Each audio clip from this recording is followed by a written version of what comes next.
हो गया। Types of redox reaction. तो पहला है भाई कॉम्बिनेशन रिएक्शन, सीधा कॉम्बिनेशन रिएक्शन।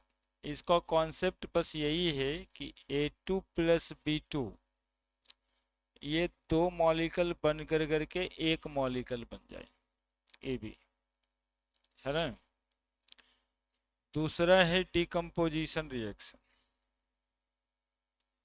तो कॉम्बिनेशन का ठीक उल्टा डिकम्पोजिशन रिएक्शन, है ना। इसमें यदि हम H2O को डिकम्पोज करें तो समझ लेना है कि H2 प्लस हाफ O2 होगा, है ना, इलेक्ट्रिसिटी के मदद से होगा। KClO3 डिकम्पोज होगा KClO प्लस O2 में, KCl प्लस O2 में, KCl प्लस O2, 2KClO3 कर देंगे 2KCl3O2, है ना। लेकिन और भी डिकम्पोजिशन रिएक्शन हो सकता है। कैल्शियम कार्बोनेट को तोड़ें तो CaO प्लस CO2, क्या MgCO3 को तोड़ें तो MgO प्लस CO2, ठीक है। कॉम्बिनेशन रिएक्शन का एक एग्जांपल लाइव दे दें, N2 plus 3H2 2NH3, composition reaction ही तो है, कॉम्बिनेशन ही तो है। और NH3 को यदि हम ऐसे करके ऐसे तोड़ दें N2 प्लस 3H2 तो डिकम्पोजिशन, क्या। तो वेरी सिंपल। अब थोड़ा सा चेक करना है कि सब कॉम्बिनेशन रिएक्शन डिकम्पोजिशन, मतलब सब डिकम्पोजिशन रिएक्शन रिडॉक्स रिएक्शन है या नहीं। तो -2 +1 बोलते रहना, होगा ना। यहाँ 0, यहाँ 0, तो रिडक्शन ऑक्सीजन का, ऑक्सीडेशन, और हाइड्रोजन का रिडक्शन, है ना। +1 -2 -6 +1 +5 -1 +1 ऑक्सीजन का, Cl का +5 से -1, +5 से -1, क्या घट गया, रिडक्शन ऑक्सीजन -2 से 0, ऑक्सीडेशन, ठीक है, रिडॉक्स है। यहाँ देखो ऑक्सीजन -2, कैल्शियम +2, -6 +2 +4, यहाँ देखो -2 +2 -2 +4, जरा देखो तो कहीं कुछ हुआ क्या। मैं कैल्शियम +2 से +2 ही है, कार्बन +4 से +4 ही है, ऑक्सीजन -2 से -2 ही है और -2 ही है, यानी कि ये वाला रिडॉक्स रिएक्शन जो है नहीं है, यानी all decomposition reaction is not an example of redox reaction, है ना।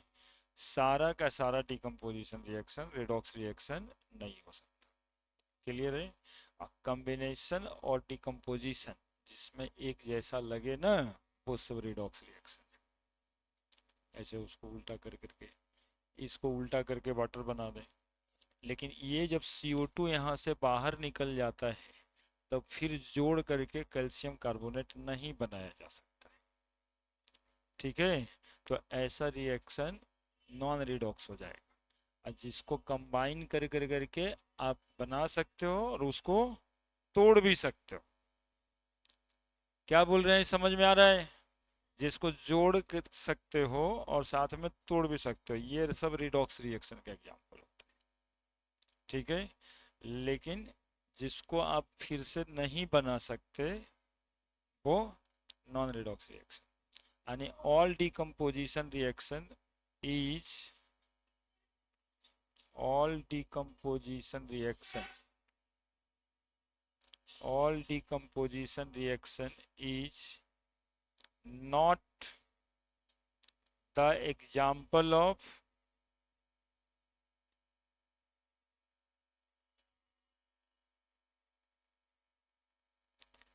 हाँ, कुछ डिकम्पोजिशन रिएक्शन रिडॉक्स भी होगा और कुछ डिकम्पोजिशन रिएक्शन नॉन रिडॉक्स भी होगा।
लिख दिए?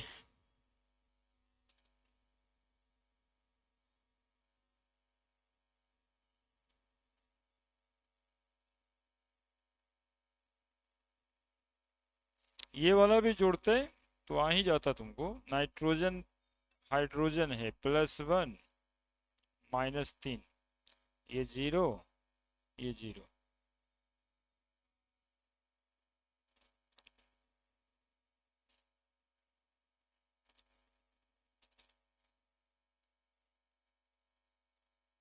क्या सिखाए समझे?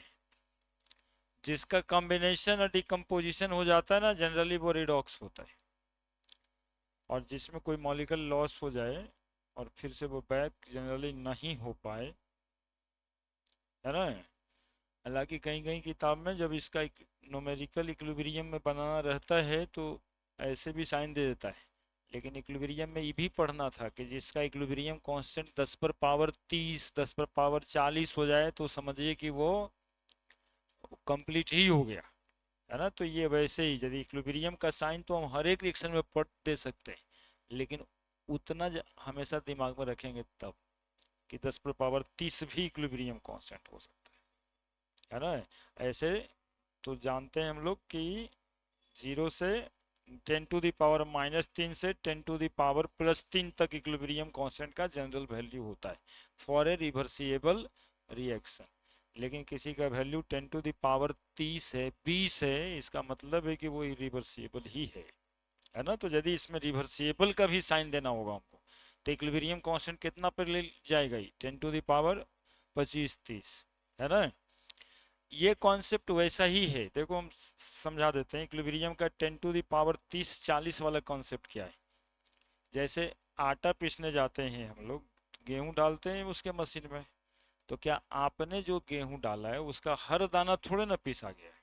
2-4 को तो रह गया होगा, 10 ठो रह गया होगा, है ना। बाद में देखना वो तौल के तुमको आटा उतने ही बराबर में दे देता है। इसका मतलब है कि कुछ आपका गेहूं रह गया उसके मशीन में, यानी खत्म नहीं हुआ। उसी कॉन्सेप्ट पे कहा जाता है कि रिएक्शन कभी खत्म नहीं होता है, कुछ ना कुछ रिएक्टेंट रह जाता है ना। तो उसको यदि रिवर्सिबल कहते हैं तब इक्विलिब्रियम कांस्टेंट हो जाएगा 10⁻25-30।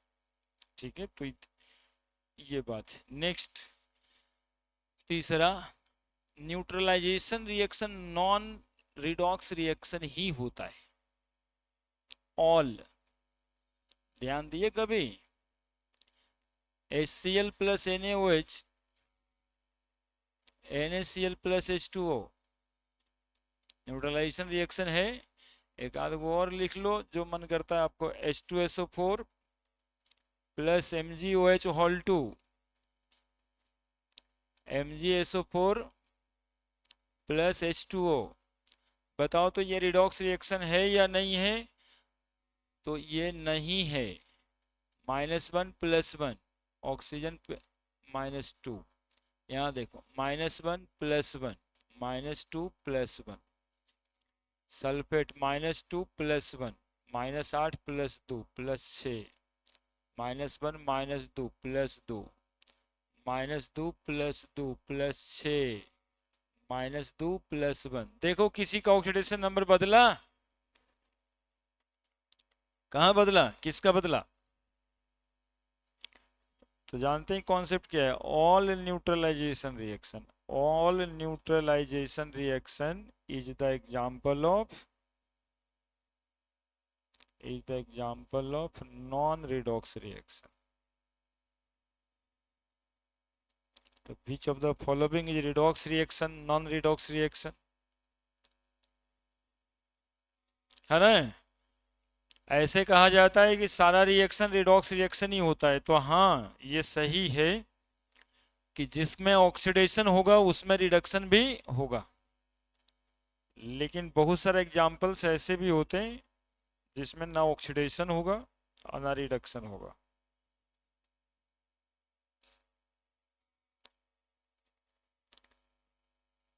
चौथा,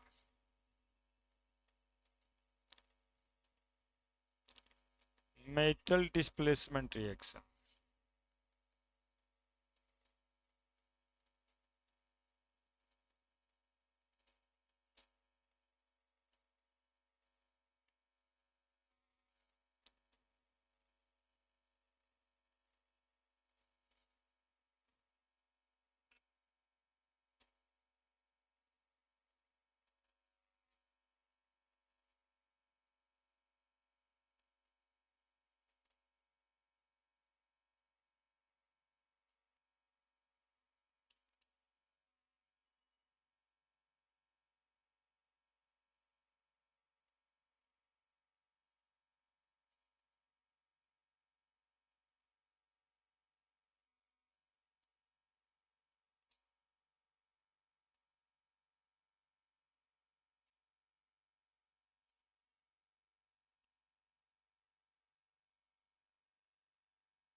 मेटल डिस्प्लेसमेंट रिएक्शन में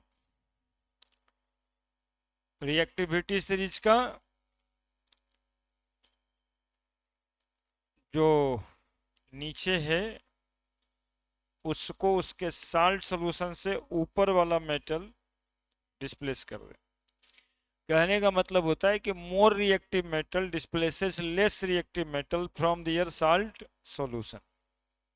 मोर रिएक्टिव मेटल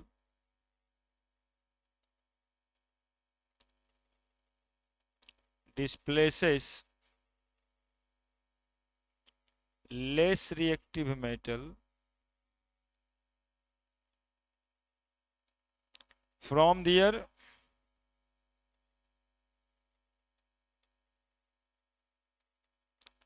salt solution, है ना? more reactive metal displaces less reactive metal from their salt solution। बदले, जल्दी जल्दी करो, नहीं लिखना है। हाँ, लिखने लायक तो है भी नहीं, बाल बुतरू लिखता है। मेडिकल वाले को इससे एक आध सवाल दिखता है, जानते हो कैसे? कभी कभी वो पूछेगा zinc sulphate can be stored in copper vessel, copper sulphate can be stored in zinc vessel. ये थ्योरेटिकल क्वेश्चंस उसका रहता है ना? दिखा होगा, है ना? 10 साल में दिखा होगा एक आध दो बार। हाँ, इलेक्ट्रोकेमिकल सीरीज ही है ये। बड़े तो देखो क्या मामला है इसमें, ये जानता है सब ना? लिकबा, सरकाना, मग अल मंजन, कर कड फेकोनी,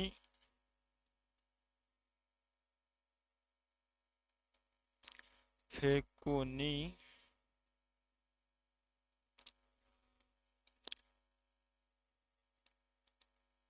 सन पब हकू है, AG HG PT AU या AUPT। रिएक्टिविटी डिक्रीजेज,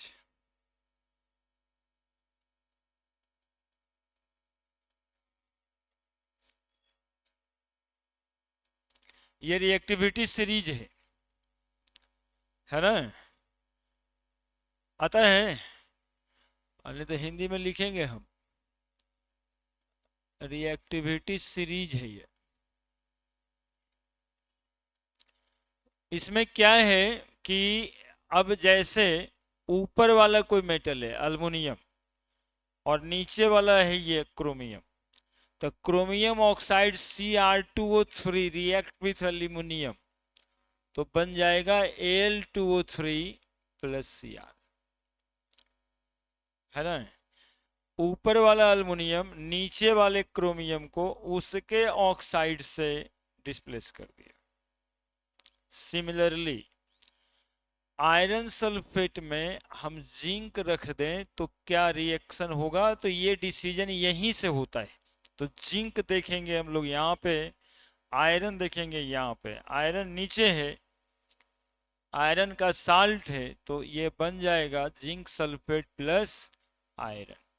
आपके सवाल हो सकते हैं लैंग्वेज में कि क्या आयरन सल्फेट को हम जिंक वेसल में स्टोर कर सकते हैं, तो आपका जवाब होगा नहीं, because zinc react with iron sulphate and form zinc sulphate. लेकिन यही बात यदि ऐसा रहे कि जिंक सल्फेट का सॉल्यूशन है और आयरन मेटल है ना, तो आप कह सकते हैं चूंकि आयरन नीचे है तो ये डिस्प्लेसमेंट रिएक्शन नहीं होगा। Now you can store, you can store zinc sulfate in the vessel of iron, in the vessel of iron। ये जो सवाल होता है ये सवाल यहीं से होता है, कौन किस में रखिएगा कौन किस में नहीं रखिएगा, ये डिसीजन यही करता है ना। यदि रिएक्ट कर जाएगा तो जो आपने रखा है वो रहेगा नहीं, वो तो बदल के वैसा बन जाएगा, है ना। तो इसको कहते हैं मेटल डिस्प्लेसमेंट रिएक्शन। देखो क्या हुआ इसमें, मेटल डिस्प्लेसमेंट, आयरन 2+ में था, सल्फेट पूरा का पूरा 2- में था, जिंक Zn2+ के हालत में था। जिंक ने आयरन को उसके सॉल्ट से डिस्प्लेस कर दिया, that is why called metal displacement reaction. ये सब जगह पे होगा, CuCl2+ Zn तो बन जाएगा ZnCl2+ Cu। ये लॉट ऑफ रिएक्शन, एक आसो रिएक्शन आप इससे फॉर्म कर सकते हैं, ऑक्साइड सल्फेट नाइट्रेट, है ना। एक आसो रिएक्शन आप इसमें कर सकते हैं, जैसे PbNO3 lead nitrate react with, अब Mg ही कहते, है ना। लेड की वैलेंसी 2, नाइट्रेट की वैलेंसी 1, PbNO3 होल 2 कर लेते हैं, लेड की वैलेंसी 4 भी होती, तो मैग्नीशियम के साथ रिएक्शन करा, NO3 का 1 MgNO3 होल 2 प्लस लेड, क्या यही कॉन्सेप्ट होता है कि कॉपर सिल्वर, ये जो 4 एलिमेंट देखते हैं इसको हम लोग क्या कहते हैं, इनर्ट मेटल कहते हैं, these are called as inert metal. इसीलिए ये सब देखिएगा आपको नाक वाला कान वाला और पता नहीं आजकल तो कहीं कहीं लोग पहनता है ना, कोरोड नहीं होता ये, कोरोड नहीं होता है, कॉपर थोड़ा हो जाता है 5-6 महीना में, 2 साल में 4 साल में, प्लेटिनम और गोल्ड नहीं होता, सिल्वर नहीं होता, इनर्ट मेटल, ये किसी से रिएक्ट नहीं करता।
क्या क्या था, CUAGHGPTAU,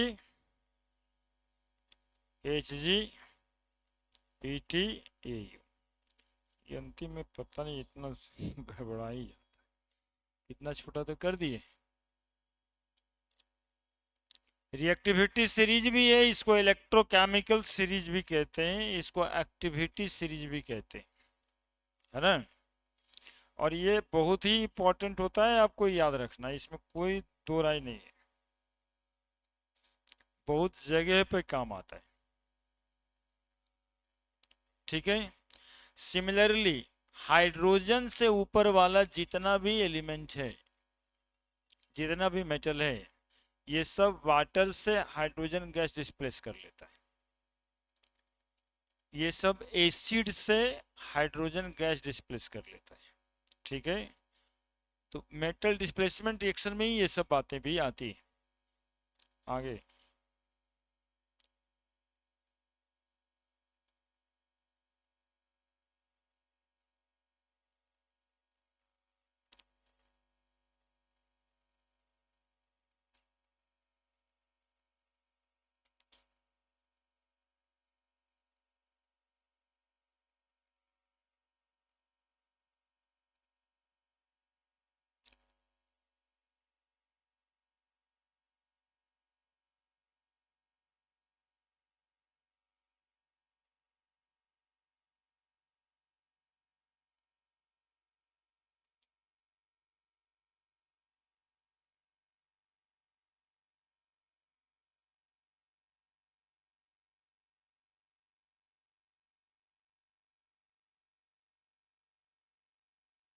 बदलें, तो दो कैरेक्टर और जान लेना है कि the metal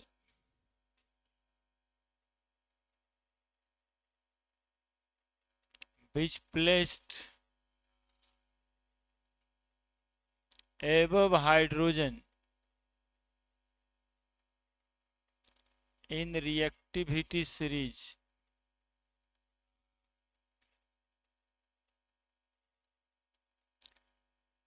can displace hydrogen from the water from the acid, है ना। यानी जो नीचे है ना, वो डिस्प्लेस नहीं करेगा। जैसे H2O के साथ यदि आप सोडियम को रिएक्ट कराएंगे तो ये बिल्कुल NaOH बना के फाइनली Na2O बना के हाइड्रोजन गैस डिस्प्लेस कर देगा, है ना। यदि आप H2O में आयरन डालेंगे तो थोड़ा गर्म करना पड़ेगा वाटर को, यानी 100 डिग्री सेंटीग्रेड पे टेम्परेचर होगा। ठीक है। स्टीम के साथ में रिएक्ट करेगा, लेकिन रिएक्ट करेगा और FeOH होल 2 प्लस H2 बना देगा। लेकिन आप वहीं पे सिल्वर को यदि वाटर के साथ में रिएक्शन करेंगे तो हॉट भी रहने से सिल्वर यदि है वो तो रिएक्शन नहीं करेगा। ठीक है। सिमिलरली यदि आप मैग्नीशियम के साथ रिएक्शन कर रहे हैं, कोई एसिड है, तो MgCl2 plus hydrogen gas release करेगा। आयरन के साथ में H2SO4 का रिएक्शन करा रहे हैं तो FeSO4 प्लस H2O बनाएगा।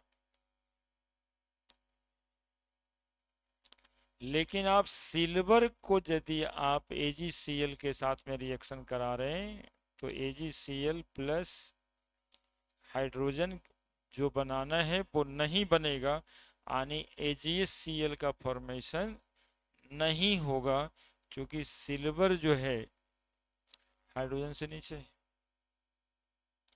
सिल्वर और गोल्ड एक ही एसिड के साथ में रिएक्शन करता है, वो एक्वा रेजिया के साथ, जो इसमें HCl और HNO3 1:3 के कंपोजिशन में रहता है। HCl 3 मोल, HNO3 1 मोल, है ना। और वो पानी जैसा होता है, एक्वा रेजिया का कंपोजिशन, है ना। वो थोड़ा सा एक्वा एरिया मिला कर करके आपको सोना चांदी से आदमी खाली कर देता है।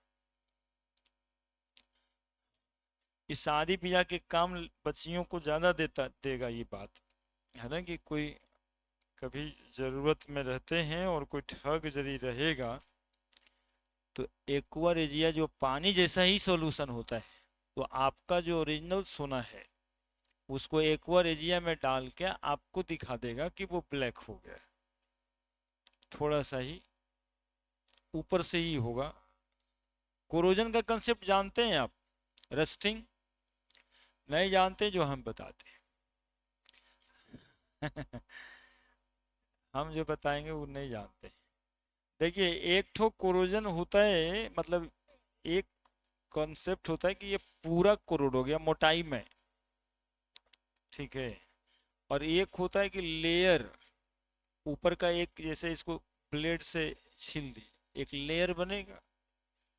तो रस्टिंग और कोरोजन में कितना अंतर है? तो रस्टिंग जो होता है ना वो लेयर वाइज होता है, वो पूरा का पूरा कोरोजन, ये पूरा का पूरा सरफेस उसमें नहीं गलता, उसमें सिर्फ ऊपर का परत एक गल जाए। That is why the concept is rusting, है ना। Corrosion is a broad term, वो ऑक्सीडेशन को कहते हैं, है ना। वो ब्रॉड टर्म है कोरोजन। किसी का ऑक्सीडेशन हो रहा है, किसी का वाटर में हाइड्रोक्साइड का फॉर्मेशन भी हो रहा है, दे विल कोरोड। लेकिन रस्टिंग ऊपर से, तो वही बता रहे हैं एक्वा रेजिया के साथ में ऊपर से सोना ब्लैक कलर का, केवल एक परत, ठीक है। और सोना 1 ग्राम में एक ठो ब्रेसलेट ऊपर से रंगा जाता है, और वो आपको जो सोना दे देगा जो उसके पास सोना रहेगा। कहाँ शुरू किए थे बात कि जो आपका सोना है उसको एक्वा रेजिया में डाल के वो रस्टिंग दिखा देगा, और उसका जो सोना है ही नहीं, केवल जो ऊपर से एक लेयर है, वो एक्वा रेजियम में डाल करके पानी में डाल के कहेगा देखिए ये ओरिजिनल। और आप वहम में इसलिए रहिएगा, खास करके लड़कियों को बताते हैं कि आप वहम में इसलिए रहिएगा कि सोना चांदी पापा मम्मी देते हैं बिया, और आपको उस समय कॉन्फिडेंस लूज होने लगेगा कि हाँ शायद डुप्लीकेट ही दे दिए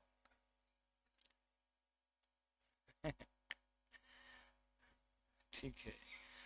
आप उस घनचक्कर जो आदमी सामने में है उसके चक्कर में फंस जाते हैं, इसी का फायदा तो वो उठाता है। और आप सोचते हैं कि अच्छा ये तो जब खराबी दिए हैं तो जो दे देता है ये वही अच्छा है।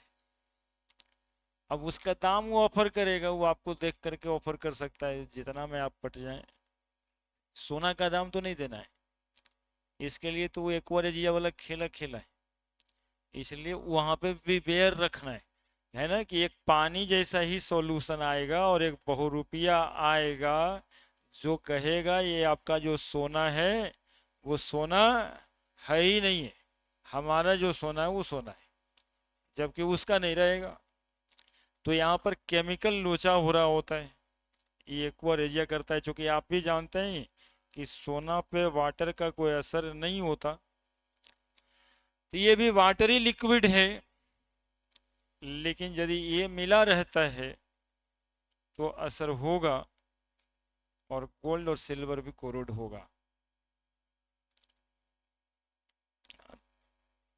तो जब तक वो हस्बैंड आते ये सब रहते समय नहीं करता है ना, वो तो अकेलापन का फायदा उठाता है। तो शाम में हस्बैंड आएगा बताएगा कि आज ऐसा ऐसा हुआ जा, है ना। उसको तो बैठ कर करके वो उसी का ट्रेनिंग कर करके वो फील्ड ही में उतरा है कि क्या बोलना है कहाँ बोलना है। हाँ वो ये बहुत बड़ा घोटाला चल रहा था, और इसमें कुछ नहीं आप कर सकते हैं क्योंकि आपने ही दिया तब लिया था ना वो, आप चेक क्यों करवाए थे उससे। इसीलिए बस सरकारी रूल में तगड़ा हो गया कि अब कल्याण ज्वेलर्स और क्या क्या ज्वेलर्स खुलता है कि अब हॉलमार्क चाहिए, ये चाहिए वो चाहिए।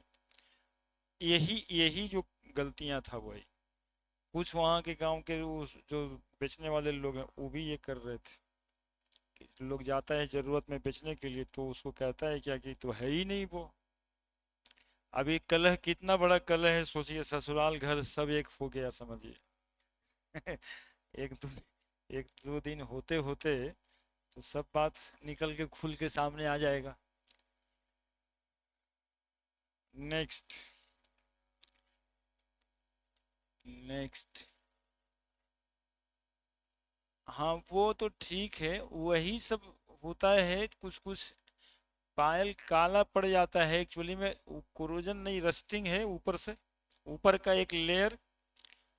हाँ तो साफ करने वाला इलेक्ट्रोलिसिस करता है, दैट इज कॉल्ड इलेक्ट्रोप्लेटिंग। वो काला वाला है जो उसको साफ कर देता है। हाँ, वो तो हो ही जाएगा, निकल जाएगा उससे, हाँ निकलेगा ही। ऊपर का एक लेयर ही तो छील देता है। नॉन डिस्प्लेसमेंट,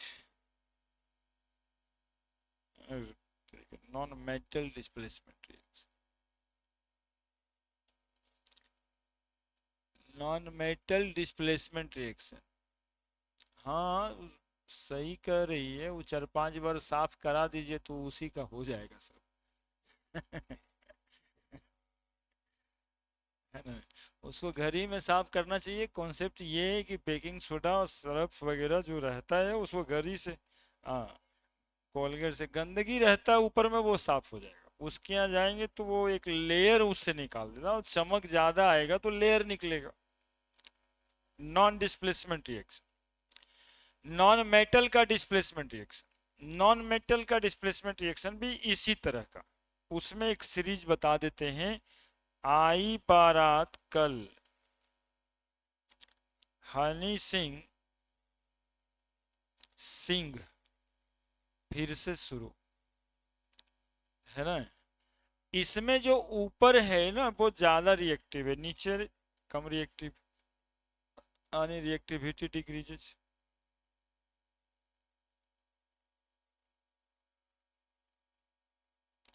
अब इसमें देखिए जो कंसेप्ट है, जैसे वाटर ले लें H2O प्लस HF ले लेते हैं। HF क्या करेंगे लेकर के, F माइनस ले लेते हैं कोई भी।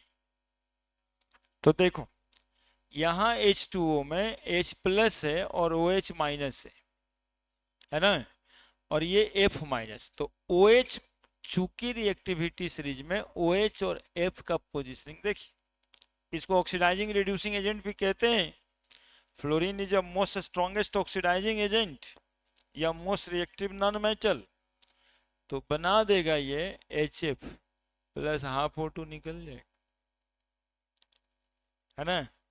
फ्लोरीन ने OH माइनस को वाटर से डिस्प्लेस कर, तो जितना ऊपर वाला है सबके साथ ये होगा। अब आप यदि रिएक्शन कोई कर रहे होते हैं कि नॉन मेटल डिस्प्लेसमेंट है, KCl प्लस I2, तो क्या रिएक्शन होगा, तो बोलेंगे नो रिएक्शन।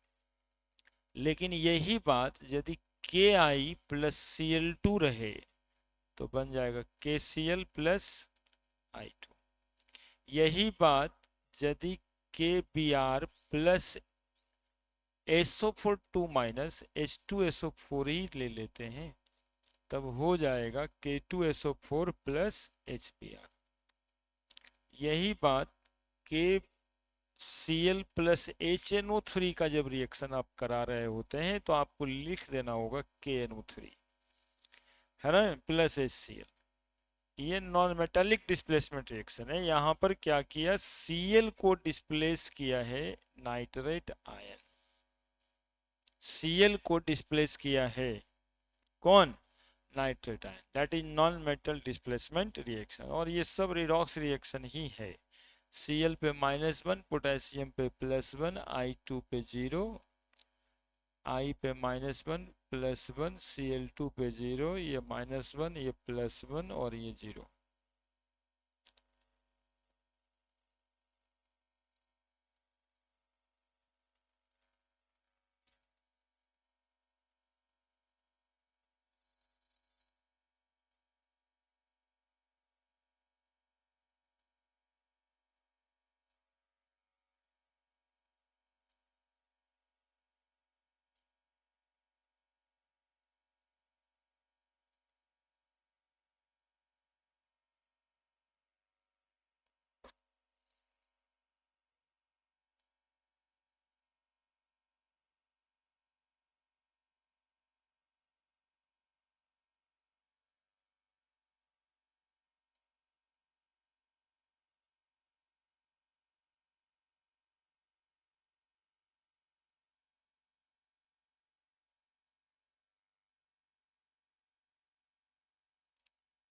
लिखिए जल्दी से, बैलेंसिंग तक जाना है आज।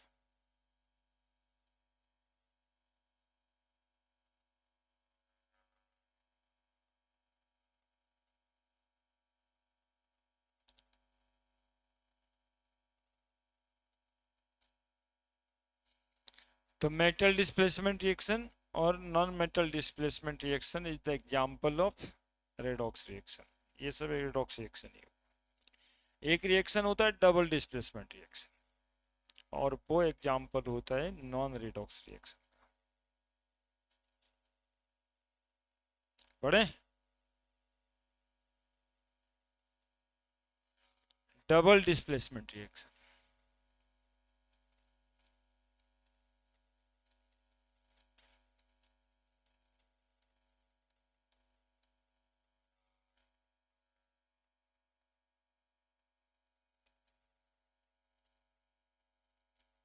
है ना, जिसमें एग्जाम्पल ले लेते हैं AgNO3 plus KCl।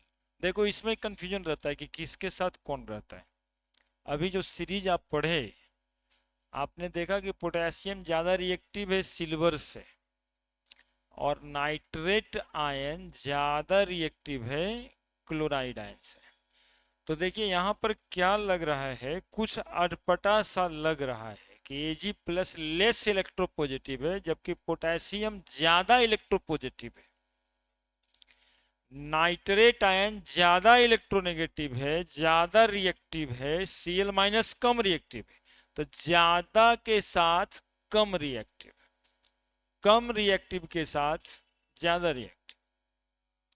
That is why they will rearrange, they will rearrange itself. Simple. जो ज़्यादा है वो ज़्यादा वाले के साथ जाएगा, जो ज़्यादा इलेक्ट्रोपॉजिटिव है वो ज़्यादा इलेक्ट्रोनेगेटिव वाले के साथ जाएगा, जो ज़्यादा ऑक्सीडाइजिंग है वो ज़्यादा रिड्यूसिंग वाले के साथ जाएगा। तो ये ज़्यादा ऑक्सीडाइजिंग है ना। देखो बात बहुत छोटा रहता है, लेकिन अभी केमिस्ट्री लिखेंगे तब थोड़ा सा भारी लगने लगेगा। मोर ऑक्सीडाइजिंग, है ना। ये Cl minus less oxidizing, potassium more reducing power वाला है मेटल, ये लेस रिड्यूसिंग। और कौन मोर और कौन लेस रिड्यूसिंग है वो बस दो ही कविता में खत्म हो जाता है। लिखवा सरकाना मगल मंजन करकट फेकोनी सन पभक्कू एजी एजी पीटी एयू। आई बारात कल हनी सिंह फिर से शुरू। बस एक हो गया रिड्यूसिंग, एक उठो हो गया ऑक्सीडाइजिंग। कौन ज्यादा है कौन कम है, बात खत्म है क्या। और जैसे गाना याद करते होंगे कि दिल की अरमा आंसुओं में बह गए, वैसे ही लिखवा सरकाना मगल मंजन करकट फेकुनी याद कर लेना है।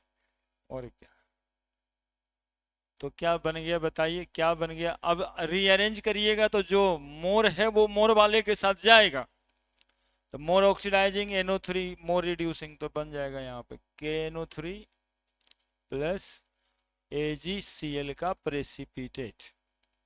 ऐसे रिएक्शन लिखा रहता है, उसको रटते हैं लोग कि AgCl के साथ था पहले कि NO3 के साथ था। हम कहते हैं कि भैया इससे ज्यादा बढ़िया वो रट लो क्या। अब उससे क्या हो जाएगा कि बहुत ही आसान हो जाएगा। अब कहीं लिखा हुआ है HgCl2 प्लस Ki, बताओ रिएक्शन हो के क्या बनेगा। तो रिएक्शन कराना तो आ ही जाएगा। Hg कहाँ नीचे है, K कहाँ ऊपर है, तो बन जाएगा ना KCl प्लस Hg। और आप देख सकते हो बाबू -1 +1 -1 +1, इधर भी आओगे -1 +1 -1 +2, यहाँ भी 2 ही था। तो न किसी का ऑक्सीडेशन नंबर घटा है न बढ़ा है, यानी ना ऑक्सीडेशन हुआ है न रिडक्शन हुआ, सिर्फ रीअरेंजमेंट हुआ है। That is why there are example of double displacement reaction. और डबल डिस्प्लेसमेंट रिएक्शन जो है वो नॉन रिडॉक्स रिएक्शन।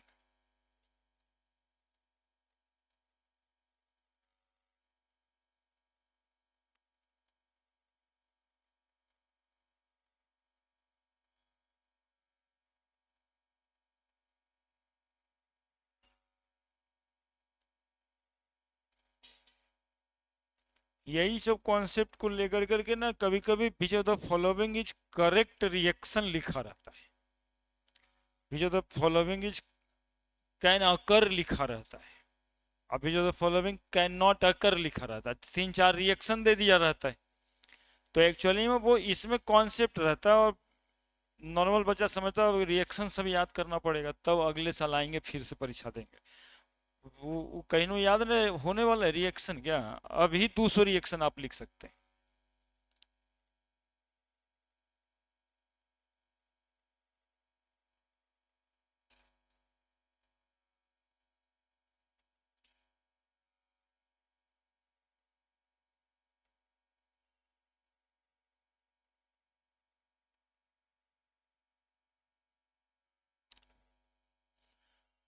जल्दी जल्दी जल्दी।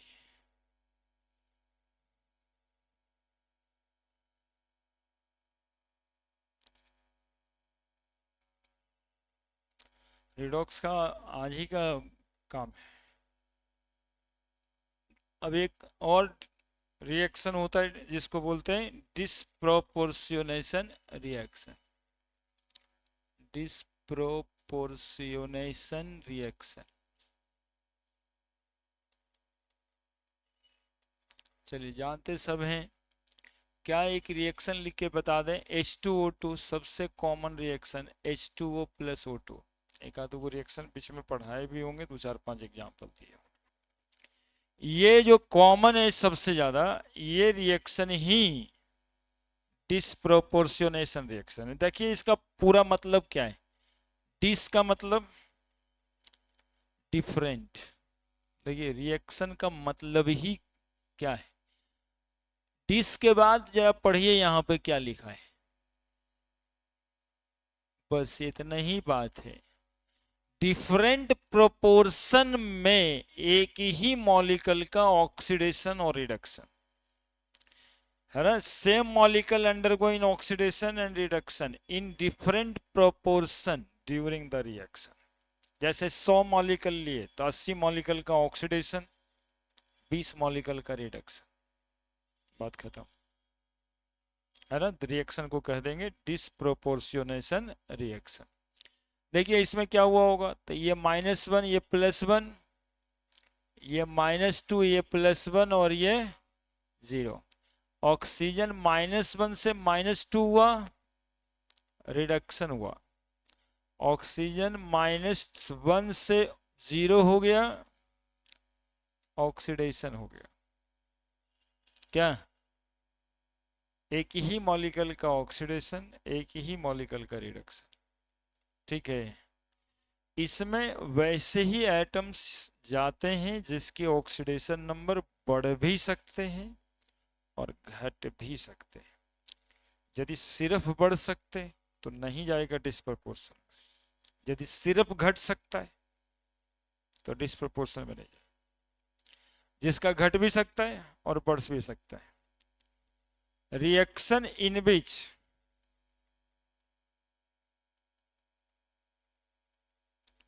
same molecule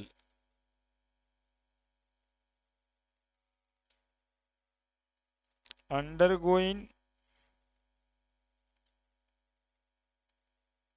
oxidation as well as in reduction in different proportion.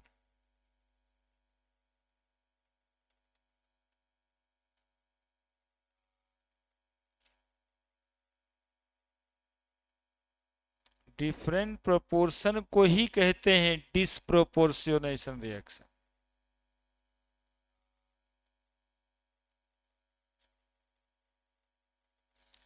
अब पूछा जाए इसमें ऑक्सीडाइजिंग एजेंट और रिड्यूसिंग एजेंट कौन है, तो डिस्प्रोपोर्शन रिएक्शन में सेम ही मॉलिक्यूल ऑक्सीडाइजिंग और reducing, same molecule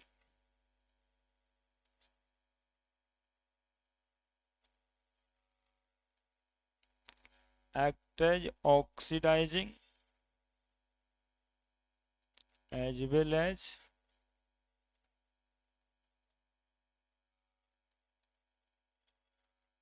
reducing agent। अब देखो यहाँ पे सुन लोगे, SO2 molecule act as oxidizing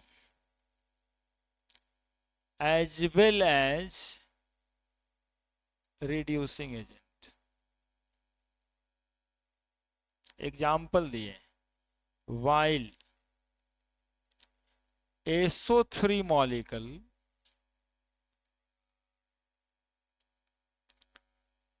only act as oxidizing agent। ये एक लाइन लिखे हैं, ये असर्शन रीजन का क्वेश्चन बना रहे हैं। असर्शन ये रीजन क्या होगा इसका, सुनोगे पहले तब लिखता है, सब हमको देखेगा तब ना सुनेगा, पता चलेगा।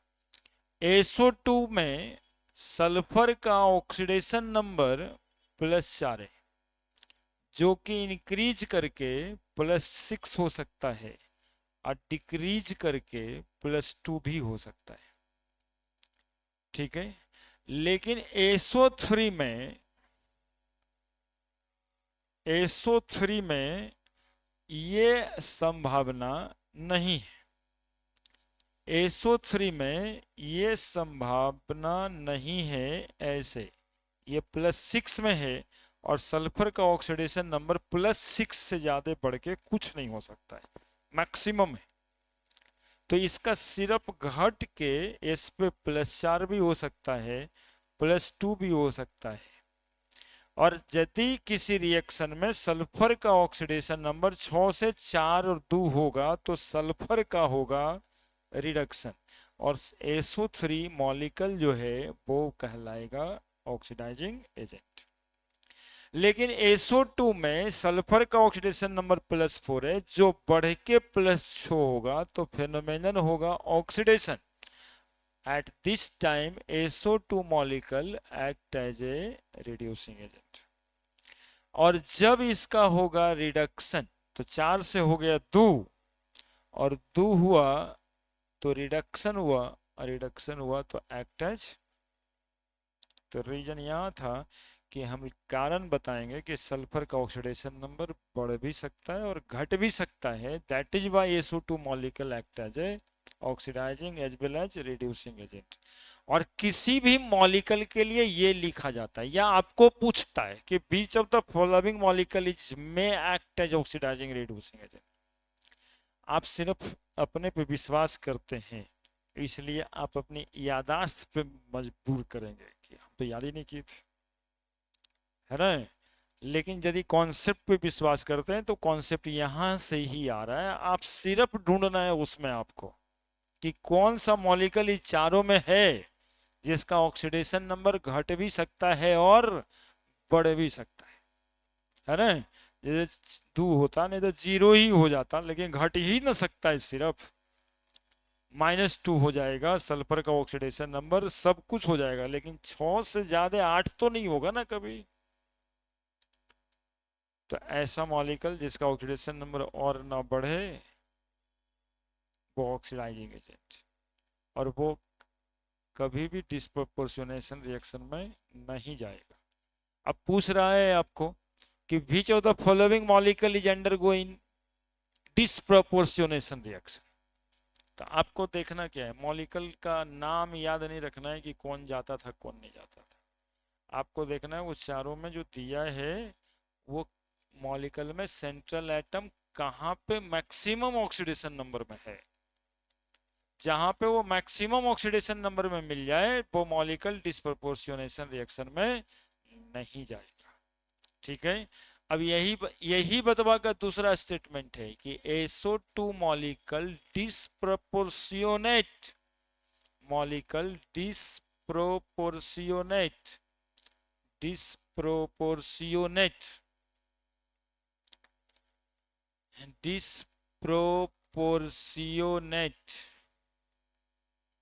while SO3 not, while SO3 not. कारण यहीं पे कि SO2 का ऑक्सीडेशन नंबर घट भी सकता है बढ़ भी सकता है ना। कितना लॉजिकल कारण है।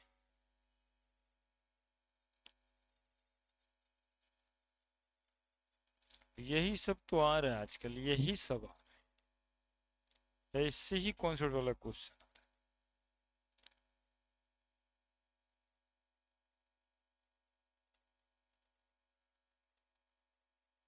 अब इसको यदि इनऑर्गेनिक केमिस्ट्री का पढ़ाई करने रहते ना तो कह देते पी ब्लॉक का क्वेश्चन। लेकिन एक्चुअली में ये क्वेश्चन ऑक्सीडाइजिंग रिड्यूसिंग एजेंट का डिस्प्रपोर्शनेशन का ये कोई SO2 के लिए आए भी नहीं किया है, ये आया है इसी के कॉन्सेप्ट के लिए।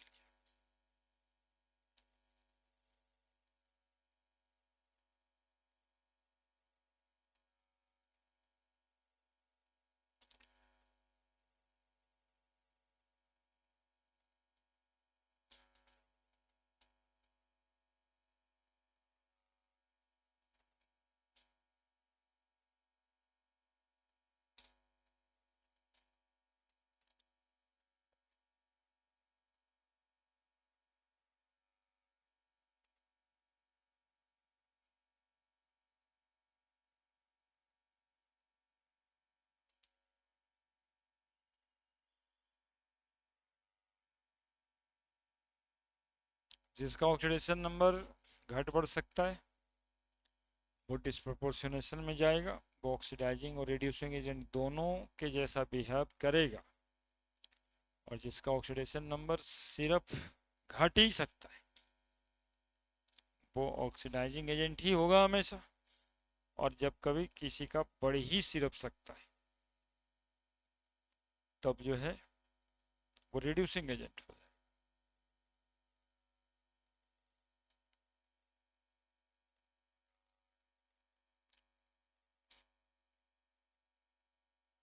बढ़े लिख दिया। ये सर्सन रीजन में भी ये बातें होगी, ये भी ये सर्सन बन सकता है।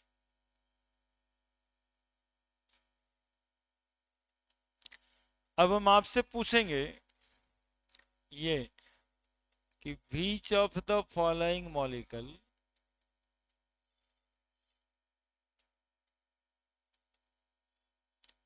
may not undergoing disproportionation reaction।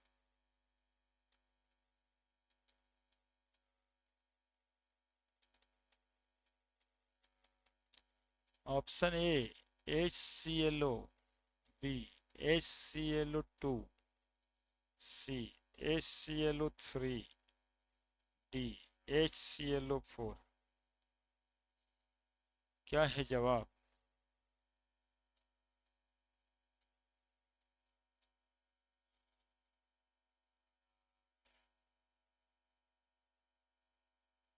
यही आएगा इस बार।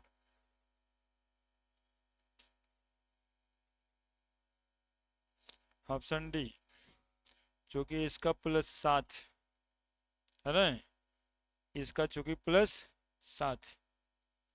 ऑप्शंस की कमी थोड़े है, सवाल यही होगा, कॉन्सेप्ट यही है। और एक बार ये आ चुका है, ClO minus, ClO2 minus, ClO3 minus, ClO4 minus, same option है। लेकिन बीच ऑफ द फॉलोइंग मॉलिक्यूल लिख दिए थे हम शायद, डी। ऑप्शन फिर से बनाते हैं इस क्वेश्चन का। H3PO2, H3PO3, H3PO4। चलाइए दिमाग चला के बताइए कौन सा मॉलिक्यूल डिस्प्रपोर्शनेशन रिएक्शन में नहीं जा सकता।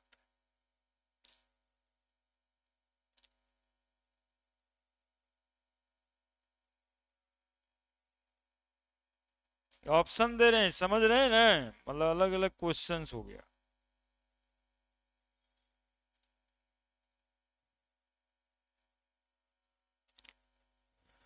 +5 होगा, ये नहीं जाएगा। और सुनिए, इसमें सवाल और भी आ सकता है, which of the following oxa acids of phosphorus act as reducing agent? कौन? इसका ऑक्सीडेशन नंबर -2 -4 +3 +1, इसका प्लस -6 +3, इसका +5। कौन इसमें रिड्यूसिंग एजेंट होगा? सवाल है ये, which of the following act as reducing agent. एक बार का सवाल थोड़े 10 बार आ चुका है। दैट इज H3PO2, है ना। This molecule act as reducing agent only.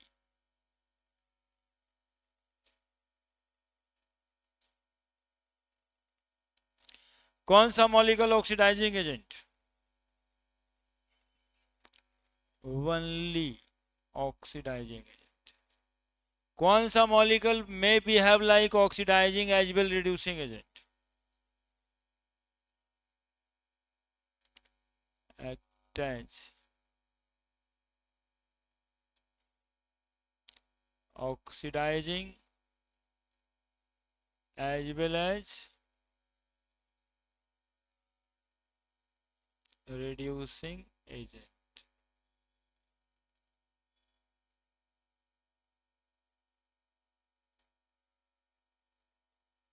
ये सब ऐसा क्वेश्चन है जिसमें दावा सब करता है कि मेरा सही होगा, कंफ्यूजन में भी 99% रहता है, पता नहीं क्या। ऑक्सीडेशन नंबर पढ़ नहीं सकता, मैक्सिमम ऑक्सीडेशन नंबर, जिस भी एलिमेंट का ऑक्सीडेशन नंबर उसके ग्रुप नंबर के बराबर है वो और नहीं पढ़ सकता आगे। हाँ, तो वो डिस्प्रोपोर्शनेशन रिएक्शन में नहीं जाएगा। और अभी इससे समझाए हैं, ये एक एग्जाम्पल से समझाए हैं, ये को क्वेश्चन नहीं, इस टाइप ऑफ ऑल क्वेश्चन, इस कॉन्सेप्ट से ये क्वेश्चन आता था, न कि फास्फोरिक एसिड के प्रॉपर्टीज को पढ़ के ये क्वेश्चन आता था। और फास्फोरस एसिड, ये क्वेश्चंस का जनरेशन इसी कॉन्सेप्ट पे होता है ना। देखो ये 3 मॉलिक्यूल लिखे, तीनों का कैरेक्टर बता दिए। H3PO2 केवल रिड्यूसिंग एजेंट जैसा ही बिहेव करेगा, चूंकि इसके ऑक्सीडेशन नंबर +1।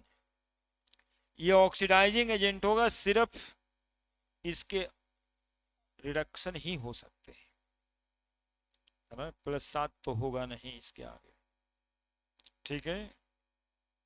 ठीक है, अब यदि इसमें कहता है कि विच of the following molecule under को मोस्ट लाइकली टू डिस्प्रपोर्शियोनेट, इसी का काम कर रहे हैं। ये समझिए, हम पी ब्लॉक में आपको ले गए फास्फोरस वाले। Which of the following molecule more expected to disproportionate? Answer is B, H3PO3। +3 से +1 हो जाएगा, +3 से +5 हो जाएगा, तो ये मॉलिक्यूल डिस्प्रपोर्शियोनेट कर सकता है। पी ब्लॉक में पिछले दिन क्वेश्चन भी हम इसका रिएक्शन लिखा दिए थे, है ना। pH3 बनाता है डिस्प्रपोर्शियोनेशन में जाकर कर कर। Options A H2SO3, B H2SO4, C H2S2। कौन सी ऑप्शन दिए हुए मैं नॉट अंडर को टिक लगाइएगा। एक से ज्यादा आईटी एडवांस में पूछता है, पिछले साल 7 8 10 को मॉलिक्यूल लिख दिया, which of the following act as oxidizing agent, how many molecule act as oxidizing agent. देखिए उसका क्वेश्चन तो इसी सब पर रहता है एडवांस में। 10 को मॉलिक्यूल लिख दिया, अब आपको नंबर बताना था कि इस 10 में से कौन कौन सिर्फ ऑक्सीडाइजिंग एजेंट हो सकता है ना। तो H2SO3 दिए हैं, H2SO4 दिए हैं, करेक्टर वो लिखेंगे सबका। H2H2O 8 देना चाह रहे हैं, 7 देना चाह रहे हैं। DH2H2 यही वाला आया था, वो 8 देना चाह रहे हैं। मल्टीपल चॉइस बना दीजिएगा। विच ऑफ द फॉलोइंग में नॉट अंडरगोइंग डिस्प्रपोर्शन रिएक्शन, एक से ज्यादा करेक्ट है। ये भी एगो दे देते हैं, इसी में यही सब था। H2H2O 8 भी दे देते हैं, F H2SO5 दे देते हैं, सब दे दी।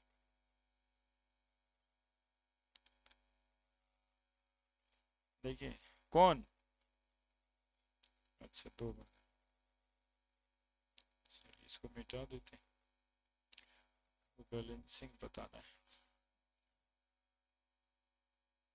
नहीं जाएगा। और ये कहाँ से जाएगा, ये भी नहीं जाएगा, इसमें H2SO3 छोड़ के कोई नहीं जाएगा। ये सब एग्जाम्पल, सब नॉट अंडर गोइंग डिस्प्रपोज, सब में +6 दिख रहा होगा,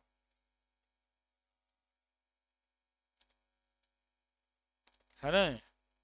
ये एक्सक्लूसिवली ऑक्सीडाइजिंग एजेंट,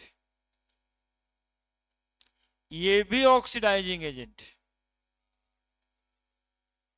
है ना। और ये जो है ना H2SO3 में अंडर गोइंग डिस्प्रपोर्शनेट, हाँ SO2 बना देगा ये, तो डिस्प्रपोर्शनेट भी कर जाएगा, है ना। ईट अंडर गोइंग आणि act as oxidizing as well as reducing agent.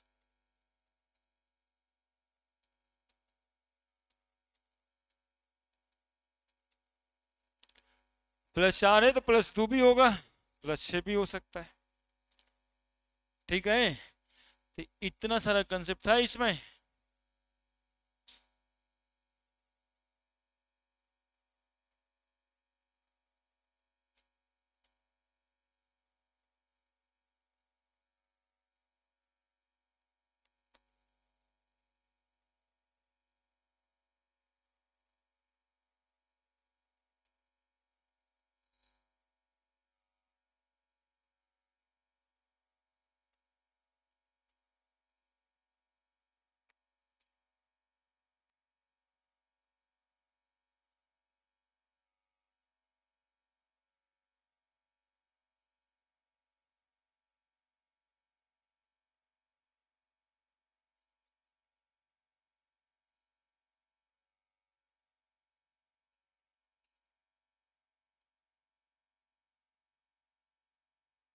ठीक है, लिखो question, balancing the chemical reaction, heading बना दो हेडिंग, 15-20 मिनट में हो जाएगा, 5-7 मिनट ज़्यादा देना तो।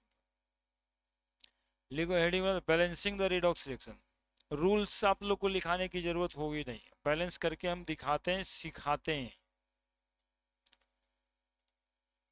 बैलेंसिंग द रिडॉक्स रिएक्शन,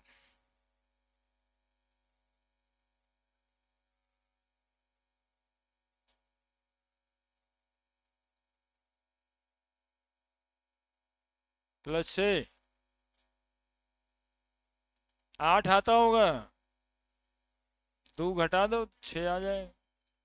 और पेरोक्साइड लिंकेज है उसमें, पिछले दिन बताए हैं।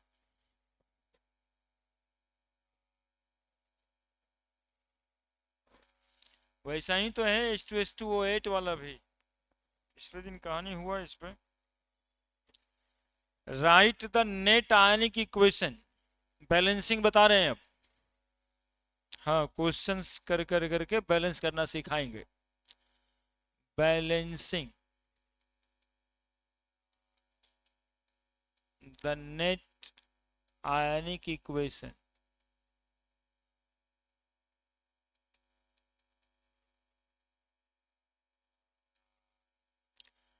Question, right the net ionic equation for the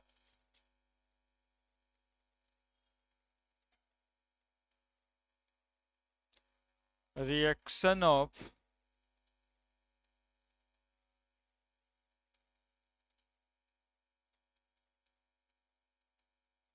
potassium dichromate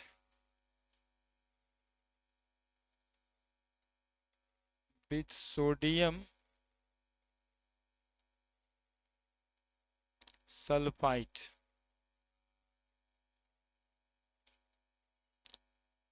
in an acid solution to give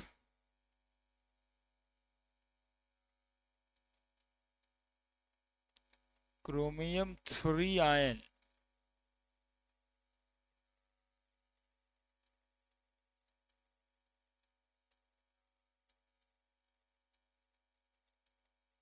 and the sulfate ion.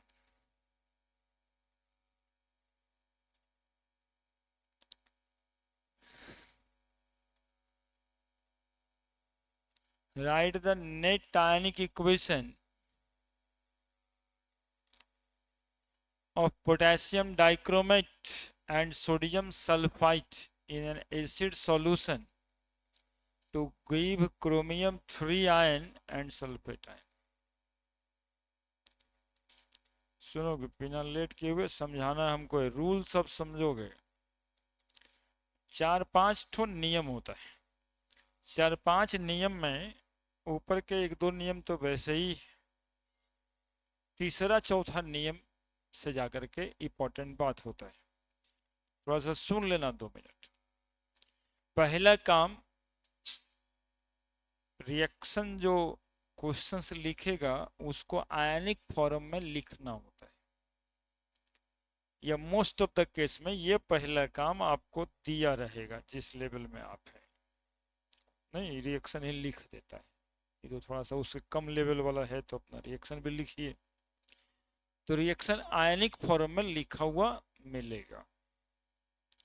सबसे पहला काम है उस सारे एटम्स का ऑक्सीडेशन नंबर असाइन कर देना। जितने भी एटम्स हैं उसके माथा पे उसका ऑक्सीडेशन नंबर लिख देना है। पहला काम शुरू हो गया। दूसरा काम, चेंज इन ऑक्सीडेशन नंबर देखना है और असाइन करना है कि किसका ऑक्सीडेशन हुआ, किसका रिडक्शन हुआ। तीसरा काम, ऑक्सीडेशन और रिडक्शन नंबर में जो बदलाव हुआ उसको इक्वलाइज करना है। मतलब एगो में 2 चेंज हुआ, एगो में 3 चेंज हुआ, तो आपको सुटेबल इंटीजर्स दोनों को गुना करके बराबर कर देना है।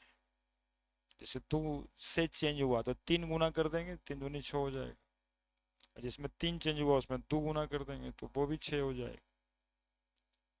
तीसरा काम। चौथा काम, चार्ज बैलेंस करना है।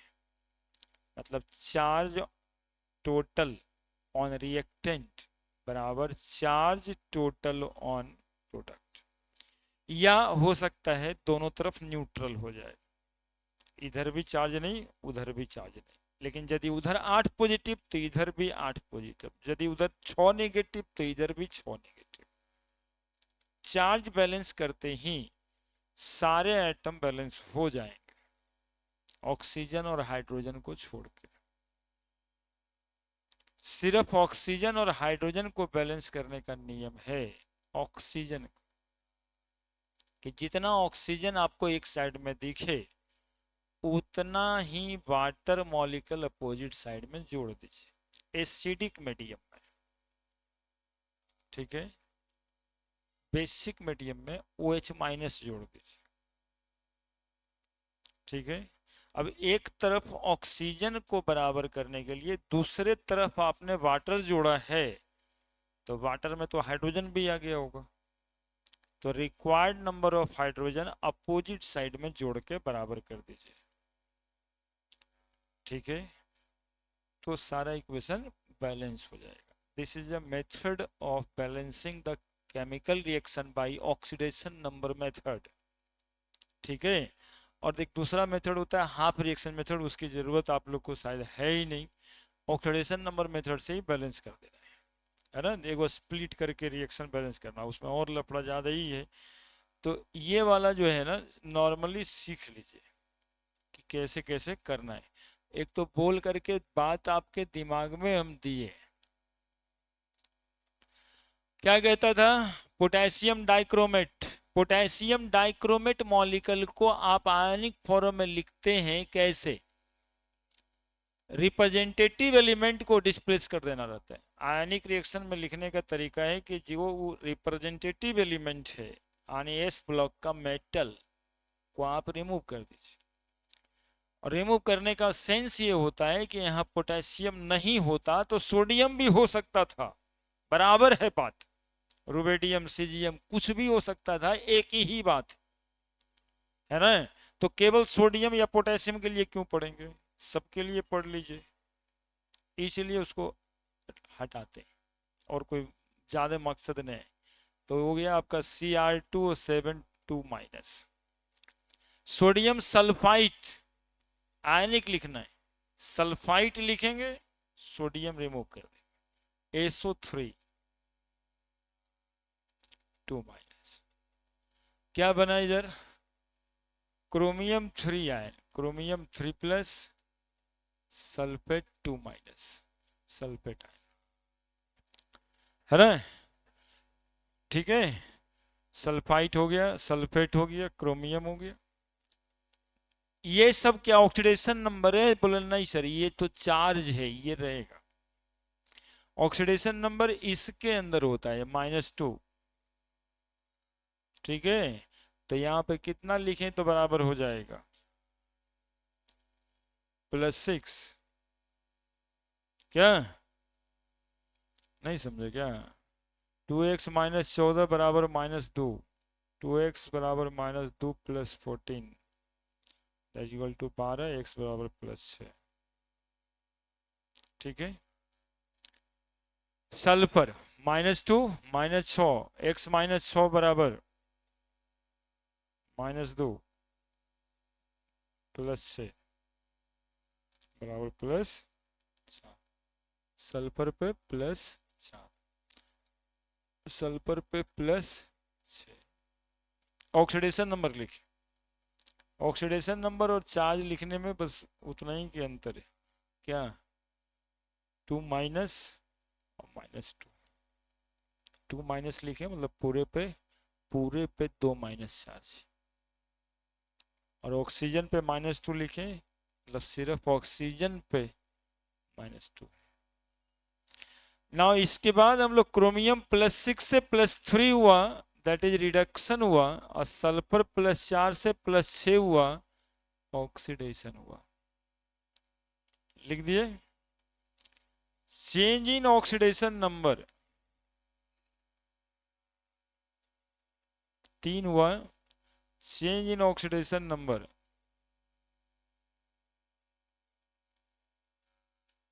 2 हुआ। 2 घटा होगा, 3 बढ़ा होगा। क्या नहीं, उसमें भी क्रोमियम वाला ज्यादातर आपको आता भी है। कारण रहता है कि इधर में एक ही मॉलिक्यूल के अंदर 2 क्रोमियम एटम है, इधर एक वो क्रोमियम दिया है, तो चेंज इन ऑक्सीडेशन नंबर पर एटम देखा जाता है, एक एटम का चेंज कितना। तो जब हम लोग 2x ले रहे होते हैं तो 2 एटम का ऑक्सीडेशन नंबर तो 12 आ गया ना, तो एक ही एटम पे ना +6 आया है, और एक एटम पे यहाँ कितना है, तो इसको बराबर करने के लिए कितना से गुना करना पड़ेगा, और इसको बराबर करने के लिए कितना से गुना करना पड़ेगा। ठीक है, जिसमें ऑलरेडी 2 एटम यहाँ पे है तो सिर्फ 2 से गुना कहाँ करिएगा, अरे, और 3 से गुना करना है तो ये 3 दोनों में गुना हो जाएगा। ठीक है, इसमें 2 इधर गुना नहीं किए, चूंकि एक ही मॉलिक्यूल में ऑलरेडी 2 एटम था। यदि एक एक एटम दोनों तरफ रहता तो उसको भी 2 से गुना कर देते। Now you right Cr2O7 2 - 3SO3 2 - 2 Cr पे 3+ 3SO4 पे 2-। ठीक है, जो ऑक्सीडेशन नंबर हम ग्रीन कलर में लिखे तो वो सब खत्म, चार्ज जो था पहले से वो रहेगा। सब मिला करके इधर में 3 × 6 नेगेटिव और 2 8 नेगेटिव चार्ज, इधर में 6 पॉजिटिव और 6 नेगेटिव चार्ज। तो ये तो न्यूट्रल है, नहीं, तो उसको न्यूट्रल करना होगा। न्यूट्रल आप हाइड्रोजन जोड़ के ही करेंगे। क्या न्यूट्रल करने के लिए आप क्या जोड़ेंगे? हाइड्रोजन। तो कितना, 2 और 3 दूनी 6, 6 माइनस और 2 माइनस, 8 माइनस, तो 8 माइनस है तो 8 प्लस कर देंगे। एसिडिक मीडियम भी है, क्या कर दिए, 8H प्लस। चार्ज बैलेंस करने के लिए H प्लस का इस्तेमाल करेंगे। बेसिक मीडियम में OH माइनस का भी इस्तेमाल आप कर सकते हैं। ठीक है, अब ऑक्सीजन हाइड्रोजन छोड़ के बाकी सब कुछ बैलेंस हो गया होगा। देखिए पहले से भी था ही, यदि नहीं कहीं रहेगा तब भी बैलेंस हो जाएगा। कितना ऑक्सीजन है इधर, 7, 3 3 9, 9 7 16। इधर कितना है, 12, 12 और 4 16, 4 मॉलिक्यूल, 8 हाइड्रोजन पहले से था। ये रिएक्शन बैलेंस्ड, तो कहीं कुछ करने की जरूरत है।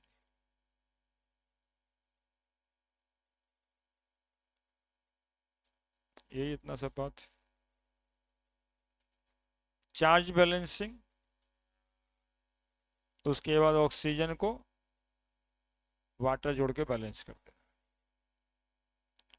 कहता है रूल कि यदि बैलेंस आता है तो सही है, नहीं तो आप यही प्रोसेस कुछ करने में गलती कर दिए। बस बात इतना ही है।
ऐसा ही बैलेंसिंग शायद पिछले साल आया था।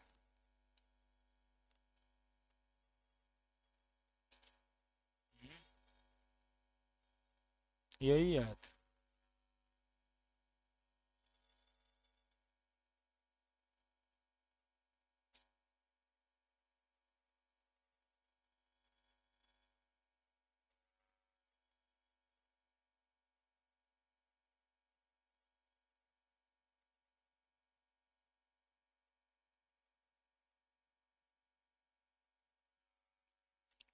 यहाँ पे दोनों साइमल्टेनियस नियम था, बैलेंस द चार्ज, है ना, एंड देन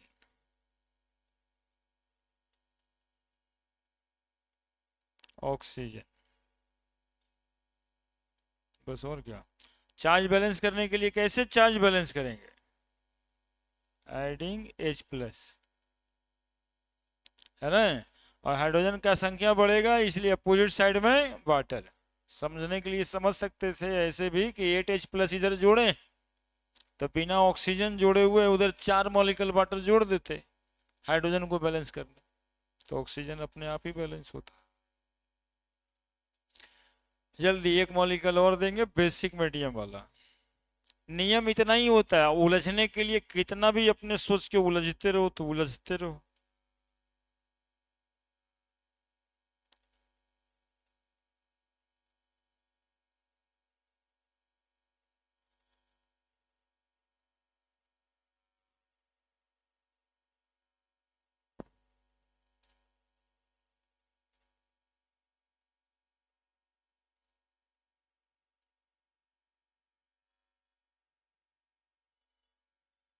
हो गया? लिखो दूसरा सवाल।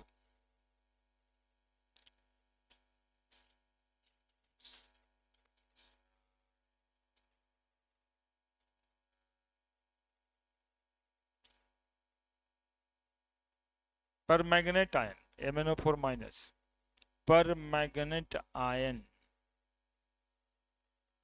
react with bromide ion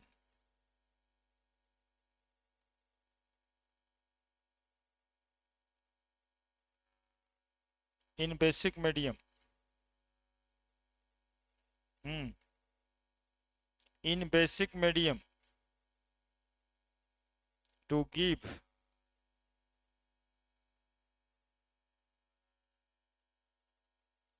manganese dioxide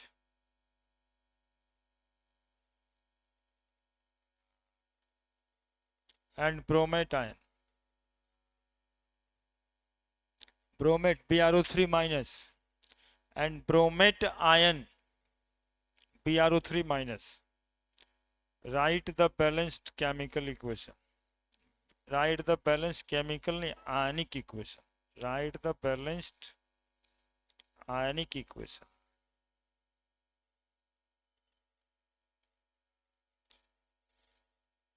ठीक है, देखो क्या है, क्या क्या दिया था बताओ। Manganate ion MnO4 minus plus Br minus बनाएगा क्या, MnO2 basic medium, manganese oxide है ना, ब्रोमेट आयन। ठीक है, पहला स्टेप क्वेश्चन ही है। देखो तुम लोग को जो ऑप्शन देगा वो ये वाला दे रहा है ना आजकल, 1:3:8। नहीं, रिएक्टेंट ही लिख रहे हैं, तो रिएक्टेंट में XYZ लिख रहा है, कभी ABC लिख रहा है, कहीं 1:3:8 H प्लस, हाइड्रोजन नहीं भी लिखता है ना, H प्लस लिखता है। इसी तरह से इसके ऑप्शन अभी बनने बाकी हैं, जो भी बना करके देगा 2:6:16 H प्लस। बोलो सर क्यों ऐसा सोच रहे हैं आपके, ऐसा देगा तो देगा, क्योंकि बचपन सब क्या कर रहा है ना कि वो बना नहीं रहा है, जो ऑप्शन ABCD है ना उसको रख रख के जुड़ जुड़ के बराबर करता है, चाहे तो 4-5 मिनट लग जाए, तो वेरीफाई करता है। तो वो सोचेगा जब वेरीफाई करता है तो कुछ और एक्स्ट्रा करें जिससे वो वेरिफिकेशन में भी समय लग जाए, तो ये उसके मल्टीपल रेशियो में भी कुछ हो सकता है। क्योंकि जब आप निकालते हो तो आपको एक रेशियो समझ में आ जाएगा, तो वो आप टिक कर दोगे, लेकिन जब वेरीफाई कर रहे हो तो 16, 20, 50 लिख कर आपको परेशान करना चाहेगा, तो रहेगा। ठीक है, ऐसे नहीं कि बैलेंस किए सर लेकिन जो किए थे वो तो था ही नहीं उसमें, तो मल्टीपल रेशियो में। हाँ तो देखो यहाँ पर आंसर करते हैं इसका, MnO4 minus plus Br minus MnO2 plus BrO3 minus. Oxidation number लिखना है पहले, +7 आता होगा, -2, ये ऑलरेडी -1 ही है, ये -2, ये +4 और ये आता होगा +5। क्या +7 से +4 हुआ, decrease of oxidation number, change भी लिख सकते थे आप, 4 7 से 4 हो गया 3, Br minus oxidation number Br plus increase of oxidation number कितना बताओ, कितना 6, प्लस माइनस नहीं लिखना है इसीलिए चेंज लिखे थे पिछली बार, अदरवाइज डिक्रीज और इंक्रीज भी आप लिख सकते हैं। ठीक है, ठीक है, क्या करना है, बोले सर बराबर करने के लिए इसको 2 से गुना करना है, ये तो ठीक ही है, तो 2 से गुना करेंगे तो 2MnO4 हो जाएगा ना, माइनस Br माइनस MnO2 2 से गुना किए थे 2MnO2 plus BrO3 minus.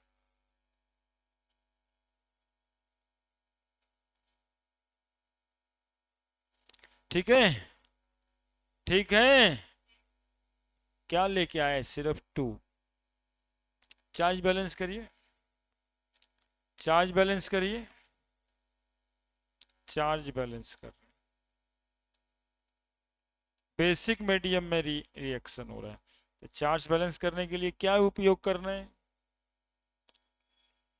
2 negative 1 negative 3 negative 0 1 negative, उधर 3 नेगेटिव इधर 1 नेगेटिव, तो 3 नेगेटिव उधर भी 3 नेगेटिव इधर भी कर देते हैं। तो क्या करना है, 2 OH माइनस, क्या, अब 2 OH माइनस के लिए अपोजिट साइड में वाटर जोड़ना है जितना चाहिए, तो रिएक्शन तो तुरंत बैलेंस हो गया। 2MnO4 minus Br minus H2O, 2MnO2 BrO3 minus 2OH minus. Oxygen check करके देखना होता है कि बैलेंस है कि नहीं। 2 दूनी 4, 3 7, 2 9, 4 दूनी 8, 1 9, बैलेंस हो गया। इतना ही तो बात होता है बैलेंसिंग, और कहाँ कुछ करना है। पिछले दिन अगले दिन पढ़ाया जाएगा इलेक्ट्रोकेमिस्ट्री, है ना। बैलेंस, ये रेडॉक्स रिएक्शन जो देख रहे हैं वो अगले दिन 2 तरह का दिखाई देगा, एक डायरेक्ट रिडॉक्स रिएक्शन और एक इनडायरेक्ट रिडॉक्स रिएक्शन, और वही शुरुआत हो जाता है इलेक्ट्रोकेमिस्ट्री का। Direct redox reaction electrolysis, indirect redox reaction cell या बैटरी। ठीक है, गैल्वेनिक सेल, नस सेल उसी में आ जाएगा।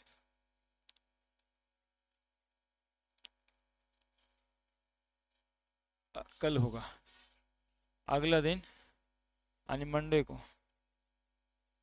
हाँ वही वही जो है।